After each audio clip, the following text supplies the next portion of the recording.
Savez-vous qu'à bord de l'ISS en ce moment, il fait quasiment pas nuit? Je vais vous expliquer pourquoi. Bienvenue dans un nouvel épisode de la science de dimanche matin avec Sophie à bord de la Station Spatiale Internationale. Aujourd'hui, on va parler de mécanique orbitale. J'ai avec moi un petit ballon que j'ai gonflé et j'ai bricolé avec un hand spinner que j'ai apporté ici pour une autre expérience scientifique. J'y ai mis un tournevis, j'ai scotché ça le tout et comme ça, je peux faire tourner la Terre.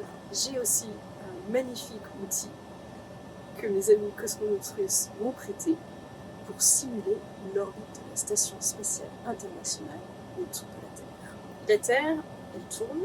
En ce moment, c'est l'été dans l'hémisphère nord, donc elle tourne comme ça. Le Soleil, quand il est clair, il fait jour du côté où il est clair et nuit du côté où il est clair. La Station Spatiale Internationale tourne autour de la Terre sur une orbite inclinée à 51 degrés. La plupart du temps, avec cette rotation, sur une orbite qui dure 90 minutes, on a environ 45 minutes de jour et 45 minutes de nuit. Sauf que 4 fois dans l'année à peu près, à cause de la rotation de la Terre autour du Soleil, l'orbite de l'ISS se retrouve quasiment face au Soleil. Et c'est exactement ce qui se passe en ce moment.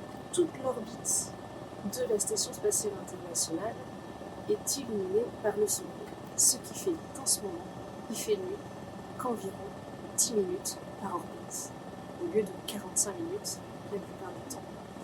Cette période, ça s'appelle une période d'angle bêta élevé, et ça a une conséquence très importante pour la Station Spatiale Internationale, puisque l'orbite de l'ISS est en permanence éclairée par le Soleil, sauf 10 minutes par orbite. Les systèmes de refroidissement doivent travailler double dose pour arriver à maintenir une température constante des systèmes et éviter la panne de surchauffe. Voilà pourquoi les équipes sol pendant ces périodes sont très vigilantes à la température des systèmes et structures à bord de l'ISS.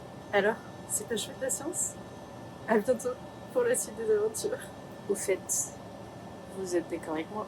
Mon chignon, il ressemble à rien là, non? Ça me fait rire parce que pendant 20 ans j'étais militaire et j'ai toujours eu un chignon tiré à 4 épingles. Et maintenant, dans l'espace, c'est impossible à coiffer les cheveux.